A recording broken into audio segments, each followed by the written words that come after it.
He yelled, "Kill him," at police on January 6th. He was indicted, then pardoned. Now he works at the Department of Justice. And when asked to condemn it, the Attorney General wouldn't. Quote, "If you come for law enforcement, the Trump administration will come for you," end quote. I want to show you just a brief video. It's about 30 seconds, and I'll ask you a couple questions about it. You guys are disgusting, man. Hey, you guys are disgusting. I'm former law enforcement. You're disgusting. You are the Nazi. You are the Gestapo. You can't see it. You're chasing your pension, right? Pension. Your retirement, right? That's what runs your life, your retirement. The sad thing is they're not even going to get their pension because it's going to be worthless. And shame on you. Shame on you. Shame on you.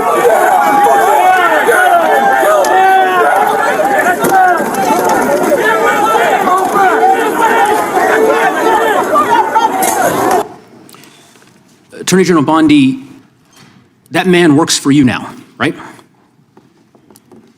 Who was that, Congressman? The man in that video, the one who was in the police-worn body cam footage, the one allegedly yelling, "Kill him," at police officers on January 6th, his name is Jared Wise. He does work for us. He works for you at the Department of Justice. He does. This is an individual whom a federal grand jury indicted for 2 felonies and 4 misdemeanors related to his participation in the attack on January 6th. One of those charges was forcibly assaulting, resisting, opposing, impeding, intimidating, and interfering with police with the intent to commit another felony. This is who you choose as the Chief Law Enforcement Officer of the United States of America to hire at the Department of Justice. Someone on video yelling, "Kill him," at police officers, right? I believe he was pardoned by President Trump. Oh, he was pardoned. You're right. You're right. Pardoned by President Trump for his offense. Pardoned for yelling, "Kill him," at police officers. And yet you expect hardworking police officers across the country to believe that you take law enforcement seriously. You could imagine the reaction of so many folks across the country hearing the Chief Law Enforcement Officer of the United States refuse to even condemn what that individual whom you've now hired did. But in any event, let's talk a little bit about some of the other divisions within the Department of Justice and what's happened over the last year. You're familiar with the Public Integrity Section of the DOJ's Criminal Division. I think it's referred to as PIN. Is that right? Yes. Okay. Do you know which presidential administration under which the PIN was first created? I can tell you what administration that the weaponization was ended under. I'll reclaim my time. This wasn't a trick question. You don't get to Madam Attorney reclaim General. your time. Madam Attorney General. Because I don't like Mr. Chairman, will you explain the way that he does reclaim his time? Because I don't answer a question to your satisfaction? Mr. Chairman. Madam Attorney General, the time belongs to the gentleman from Colorado. The president under which PIN was created was Gerald Ford. It was created after Watergate. I'm not asking a question, Madam Attorney General. The administration under which it was created was Gerald Ford. When you first started as the Attorney General of the United States, there were 35 people working in that office. There are now 2 people working in that office because you have gutted it. How many people work for the National Cryptocurrency Enforcement Team in the Criminal Division today?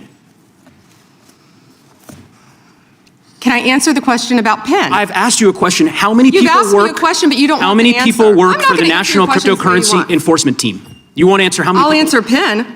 You. PIN will not be you know what? weaponized. You know what? What's funny about this? I'll say to the chairman. What's funny about this? Chairman, you know what the answer is? And I think I understand why the about Attorney General this? does not want to answer the question. Because you eliminated the National Cryptocurrency Enforcement Team last year. So I understand why you don't want to tell the American people who works there. Yeah, I no one understand works why there you don't want to anymore, talk about Madam Mohammed Attorney Solomon General. in your district. In any event, who murdered people. Mr. Chairman, will you stop the clock so his time is not wasted by the witness? I've been very generous with allowing extra time when we have these little disputes. I understand. You got the time, Mr. Neguse? I might as well ask the chairman these questions. I'd be happy to answer what is some of your questions. what's profound, the questions I've asked, the crime in your I've district. asked, Mr. Chairman, are not trick questions. They're not gotcha questions. They're actually basic questions about how the Department of Justice functions and the unwillingness of this Attorney General to answer them in good faith. When a member of Congress asks how many people work at the National Cryptocurrency Enforcement Team and the Attorney General refuses to answer it, it is not a coincidence. It's because she eliminated the team. Why? Because her boss, the President of the United States, is making money hand over fist, $1.4 billion over the course of the last year through cryptocurrency holdings.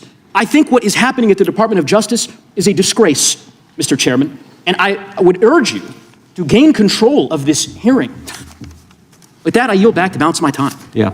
I would ask the gentleman, does he agree with the standing up of the Deputy Attorney General for dealing with fraud. That's something that's happened in this administration. First time. You talked about Penn. That happened with this Justice Department. We're talking about this committee. Mr. Chairman, had you answered the question, had the Attorney General answered the question in that way, perhaps this hearing would have some modicum of resembling something that has typically been fairly conventional, an oversight hearing of the Department of Justice. The gentleman's time has expired. The gentlelady from Wyoming. This wasn't just another tense exchange in a congressional hearing. This was a moment that crystallized the contradiction at the heart of the Trump-era Justice Department. Joe Neguse did something very simple. He played a video.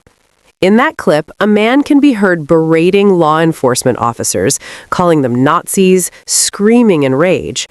According to the record presented in the hearing, that same individual, Jared Weiss, was indicted by a federal grand jury for multiple offenses related to January 6th, including allegedly yelling, "Kill him," at police officers. And today, he works at the Department of Justice. Let that sink in. The Attorney General confirmed it. Yes, he works there. Yes, he was indicted. Yes, he was pardoned by Donald Trump. That's the point. For years, Republicans have wrapped themselves in the language of back the blue. They framed Democrats as anti-law enforcement. They've claimed moral superiority on public safety. But when confronted with the fact that someone accused of inciting violence against police officers is now employed at the nation's top law enforcement agency, there was no condemnation, no moral clarity, just procedural deflection.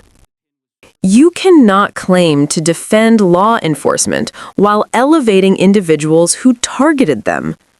Then, Neguse shifted the focus to something just as consequential, the institutional gutting of oversight and enforcement divisions within the Department of Justice.